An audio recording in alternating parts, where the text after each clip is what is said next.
Well, good afternoon. Just waiting for the new potentiometer to arrive, so I thought I'd take the old one out and take a quick look at it. It's approaching almost 300 Kelvin outside, or a little over 300 Kelvin. So I have a Rainier beer here. Used to be brewed locally. Their brewery, I think now, is turned into like modern apartments or something. It's off I-5, just south of Central Business District of Seattle.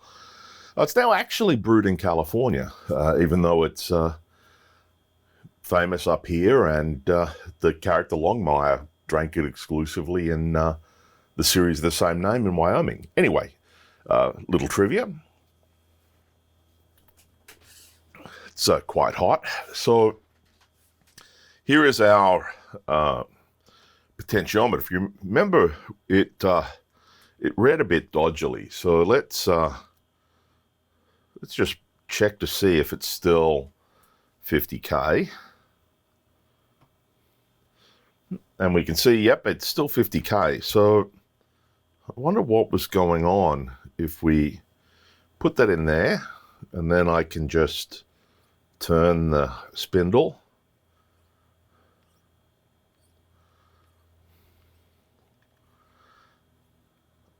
So that looks pretty much like it's working perfectly. Okay, well, that set the cat amongst the pigeons, didn't it? So if that's working perfectly, then why wasn't it reading correctly when it was in the device? Let's add it back in circuit, and we'll see what it does.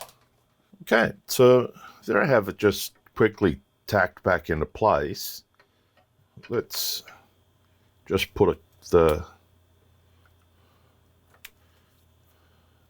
meter across it again. We'll bring that into shot here so we can see it. Let's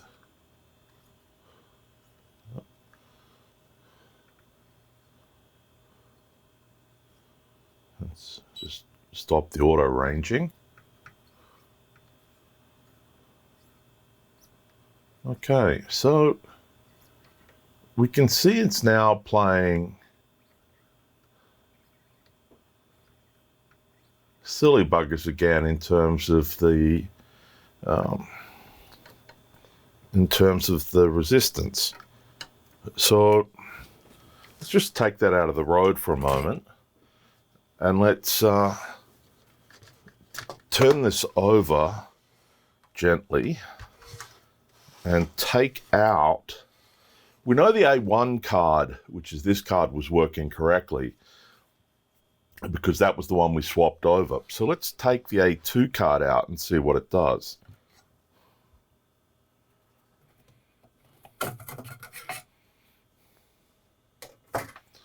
Okay, so we have the A2 card out. So let's put the meter back in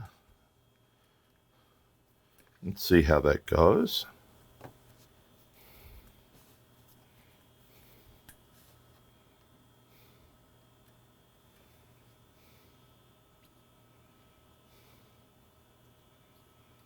And so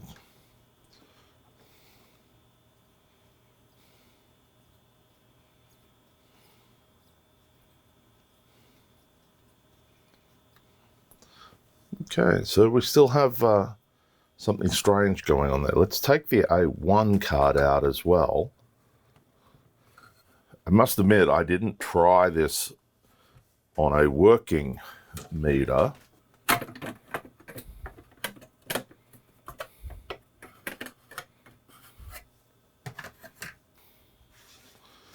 Okay, and now let's try measuring this again.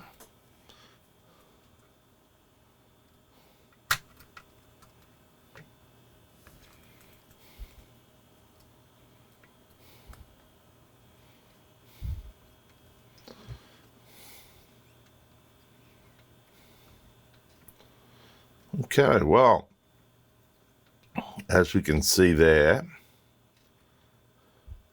the pot works correctly. So now we are back to trying to work out what is the issue with this meter. Now I have, as I said, I have a working one. So without the cards out, that measures correctly. So I think the next step will be in the next video me to take the cards from a working meter and drop them in here and then see how they go in this meter and see if we can start nailing it down to if there is an issue with a particular card. Anyway, hope you'll tune in for the next video, and we'll see you soon.